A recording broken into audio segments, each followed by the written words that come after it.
Ok, si tu es pratiquant de calisthénie, que tu pratiques depuis 3 mois, 6 mois, 1 an, ou même si tu viens de démarrer la calisthénie, je vais parler de 10 choses qui peuvent freiner ta progression. Donc c'est parti, let's go. Une erreur que je vois souvent, c'est les personnes qui vont penser tout simplement qu'elles manquent de force pour débloquer leur figure. En fait, souvent, lorsqu'un pratiquant n'arrive pas, par exemple sur sa tuck planche, il galère, c'est hyper compliqué. Voilà, tu es là, tu prends tes barres, tu trembles, tu n'arrives pas à lancer ta tuck planche ou ton tuck front lever. Très souvent, il va penser que c'est lié à un manque de force. Et bien souvent, en fait, ce que moi j'observe, ce qui se traduit, c'est que c'est en fait lié à un manque de technique. Si tu comprends pas comment appliquer la technique sur le mouvement, ça va te demander beaucoup plus de force. Et surtout, tu vas envoyer de la force dans la mauvaise direction, avec les mauvais muscles, de la mauvaise façon. Et du coup, souvent, la conclusion du débutant, de quelqu'un qui stagne, c'est de se dire, je manque de force, je dois plus me renforcer, donc je vais faire des tractions lestées, des dips lestés, il faut que je fasse plein de pompes, plein d'exercices de renforcement, alors que la réponse se situe pas là, mais se situe finalement dans la technique. Attarde-toi plus sur les mouvements, essaye de les comprendre en profondeur et de comprendre comment ils fonctionnent. C'est ça réellement la clé et la base pour bien évoluer. Le deuxième point, c'est la personne qui va tout simplement travailler toutes ses figures en même temps. Tu viens de démarrer la calisthénie, ou en tout cas tu t'entraînes depuis 3 à 6 mois et tu viens faire 4, 5, 6 figures en même temps. Effectivement, si tu veux bien progresser, surtout au départ lorsque tu es sur ta première année de calisthénie, ce que je te conseille, c'est de prendre 2 figures, voire 3 maximum, et de te concentrer dessus. Plus tu vas varier le nombre d'efforts différents, plus forcément ton corps va avoir besoin de s'adapter sur différentes choses, et donc plus ça va freiner ta progression. Le troisième point, c'est tout simplement le fait de se filmer durant ces séances. Pour moi, c'est évident, ça l'a toujours été depuis le départ, puisque je me voyais mal évoluer dans cette discipline qui est, vous l'avez vu, extrêmement technique, sans me filmer. Mais j'ai remarqué que chez certains pratiquants, ce n'était pas le cas. Ils pratiquaient sans regarder finalement leurs entraînements, sans avoir de retour extérieur dessus. C'est extrêmement important de vous filmer sur toutes vos séances. Pourquoi? Ce qu'il faut comprendre, c'est que la calisthénie, c'est un sport extrêmement technique. Vraiment. Genre, c'est très, très, très technique et surtout, on va être biaisé. On va avoir une mauvaise proprioception. Une. Comment dire, vous pensez que vous allez être dans une certaine position quand vous allez exécuter vos figures et quand vous allez vous filmer, vous allez voir que pas du tout, vous allez être dans une position complètement différente. Ça, c'est super important de le comprendre et c'est pour ça qu'il faut vraiment se filmer sur toutes ces séances parce que c'est pour moi impossible de progresser sans se filmer. La composante technique est tellement forte que vous ne pouvez pas l'ignorer. C'est impossible. D'ailleurs, si tu es pratiquant de calisthénie, que tu viens de démarrer la discipline ou que tu t'entraînes depuis environ 1 an, 2 ans et que tu stagnes dans ta progression, que tu as envie de débloquer ton front lever, ta planche ou ton handstand, n'hésite pas, tu peux réserver un appel avec moi, il n'y a aucun engagement, on va faire un bilan tout simplement sur ta situation. Ça me permettra de te donner des éléments pour que tu puisses progresser plus vite et de te dire si on peut t'aider ou pas avec Calipro, avec notre accompagnement. Le but, c'est pas qu'on parle de coaching dans cet appel, c'est vraiment qu'on fasse un bilan sur ta situation et que je puisse t'apporter de l'aide. Si jamais je vois qu'on peut t'aider avec Calipro, dans ce cas-là, je te reproposerai un deuxième appel pour te présenter comment on fonctionne si on juge que c'est pertinent pour toi et que toi, ça t'intéresse. Donc voilà, n'hésite pas à réserver, tu as un lien juste en dessous dans la description. Le quatrième point, c'est tout simplement de ne s'entraîner qu'avec des tutos YouTube, Instagram ou ce que tu vois sur Internet. Il faut bien comprendre qu'on est tous différents, on va tous avoir des difficultés différentes et une des choses qui vont faire que tu vas pallier à ces difficultés, comprendre ce qui te bloque, c'est tout simplement d'aller demander conseil. N'hésite pas à demander à des personnes sur les réseaux leur point de vue, des personnes qui sont plus fortes que toi, qui vont pouvoir analyser ce que tu vas faire. Évidemment, tu vas les voir, tu demandes poliment, ou tout simplement dans les parcs de calisthénie dehors. Voilà, n'hésite pas, tu vas demander aux pratiquants.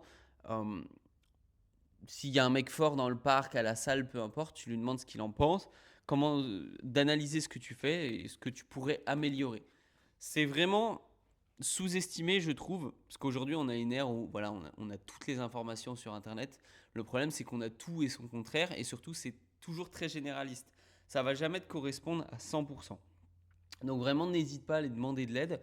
Et si jamais il n'y a personne autour de toi ou alors que tu trouves que les conseils ne sont pas de qualité, dans ce cas-là, prends-toi un mentor, un coaching, quelqu'un qui a 5-10 ans d'expérience qui va juste pouvoir te les enseigner et te faire gagner tout simplement 1 an, 2 ans, 3 ans, 5 ans de progression directement.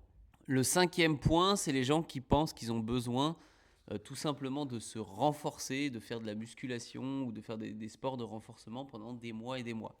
Ce qu'il faut comprendre, c'est que la force, c'est spécifique. Si vous voulez devenir fort dans quelque chose, il faut pratiquer cette chose. Et c'est tout.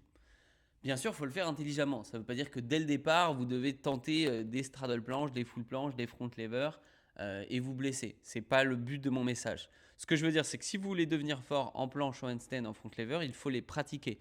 Et dès le départ, il faut que vous trouviez des exercices qui vous permettent de recruter les mêmes muscles dans les mêmes positions, mais adaptés à votre niveau, avec des exercices de base. Et il en existe. J'ai justement fait une vidéo YouTube exprès sur ça, sur les exercices pour commencer ton front lever, ton handstand, ta planche, alors que finalement, tu n'as même pas quelques pompes, quelques tractions, quelques dips, tu n'arrives même pas encore à passer les exercices de renforcement. Eh bien, tu peux directement commencer à travailler tes figures avec des exercices de base comme la ligne planche, les Australian pull-up, donc les tractions australiennes avec une rétraction scapulaire, les lignes planches sur les genoux ou sur les pieds. Il y a vraiment plein d'exercices, mais ça ne sert à rien d'attendre 6 mois de renforcement avant de commencer ces figures. Même si, bien sûr, une fois que tu vas commencer ces dernières, ça te donnera un avantage, tu auras beaucoup plus perdu de temps qu'un pratiquant qui va faire les mêmes exercices de renforcement que toi, mais qui, en parallèle, va inclure les exercices de base des figures dans ses entraînements. Le 7e point ou le 6e, je ne sais plus, c'est tout simplement les pratiquants qui viennent me dire ou qui se plaignent d'avoir des hauts et des bas dans leur semaine, dans leurs entraînements. Tout simplement d'avoir une figure qui passe un jour et puis qui passe pas l'autre jour. Genre, vous débloquez votre front lever, one leg, vous l'avez le lundi et le mardi, vous ne l'avez plus. Pour moi, c'est lié à deux choses. La première, souvent, c'est lié à une méconnaissance de l'entraînement. C'est-à-dire que vous allez avoir une ou deux séances, vous allez les répliquer, vous allez faire tout le temps la même chose, vous n'allez pas varier les types d'efforts, ce qui fait que nerveusement, en fait, vu que vous faites tout le temps la même chose, vous allez être plus facilement fatigué nerveusement. Et donc, il va y avoir des jours où quand cette fatigue nerveuse va être plus forte, tout simplement, vous allez légèrement régresser dans vos séances. Ça, c'est lié à une mauvaise connaissance de l'entraînement, une mauvaise connaissance de la structuration de vos séances et ce que vous devez faire. Donc, si c'est votre cas, juste en fait, restructurez votre semaine d'entraînement, restructurez ce que vous faites. Et si c'est le cas depuis très longtemps, probablement que vous êtes en surentraînement depuis un petit moment. Donc, je vous invite à faire un break, changer complètement de votre programmation et repartir sur un autre plan.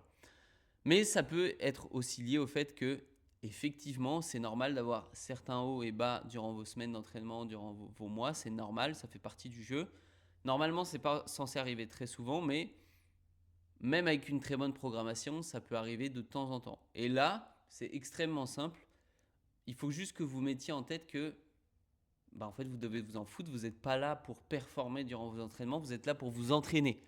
Donc on n'en a rien à foutre que vous ayez votre front lever ou pas aujourd'hui et que demain, de nouveau, vous ne l'ayez pas ou vous l'ayez de nouveau. On s'en fout. Vous êtes là à l'entraînement pour vous entraîner, pour vous renforcer, pas pour voir si vous avez validé ou pas votre figure. Même si, pour rebondir sur le point juste avant, c'est pas censé arriver souvent. Globalement, si vous débloquez votre full planche, vous êtes censé pouvoir la réussir entre un entraînement à 2 dans votre semaine.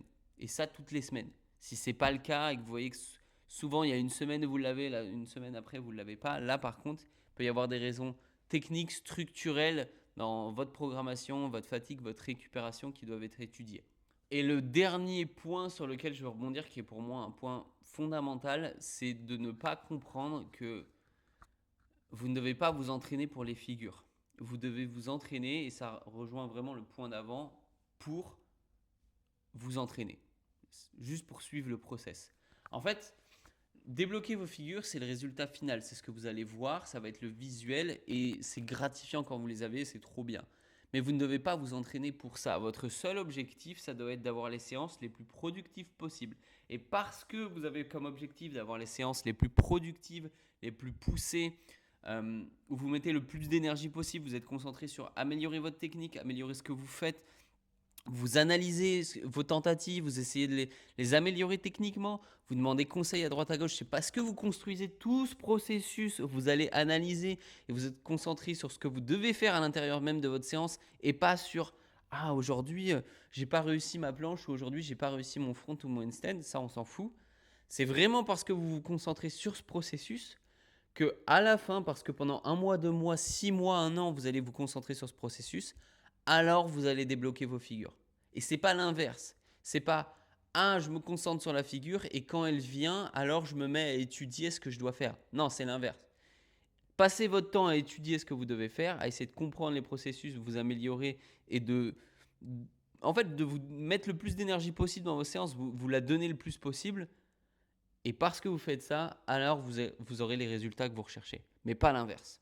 Voilà, c'était un petit débrief des 10 points. Je crois que j'ai même pas fait 10 points, j'ai dû en faire 7 ou 8. Importants et les erreurs que je vois trop fréquemment pour progresser. En tout cas, si toi aussi, tu te sens bloqué dans ta progression, tu as besoin d'un petit coup de pouce et surtout déjà tu as envie d'en parler dans un premier temps, n'hésite pas, tu peux réserver un appel juste en dessous avec le lien. Comme j'ai dit, il n'y a aucun engagement, on ne va pas parler coaching ou quoi. Le but, c'est juste de faire un bilan sur ta situation, que je puisse te donner des conseils, des éléments pour que tu puisses progresser plus facilement. Et si jamais je vois avec Calipro effectivement qu'on peut t'aider et que voilà, on juge que c'est pertinent pour toi et toi aussi, dans ce cas-là, je te proposerai un deuxième appel pour qu'on puisse en discuter plus en détail. Mais on ne parlera pas de coaching dans le premier appel. Donc n'hésite pas, si tu veux un bilan sur ta situation de manière complète, passe par le premier lien dans la description.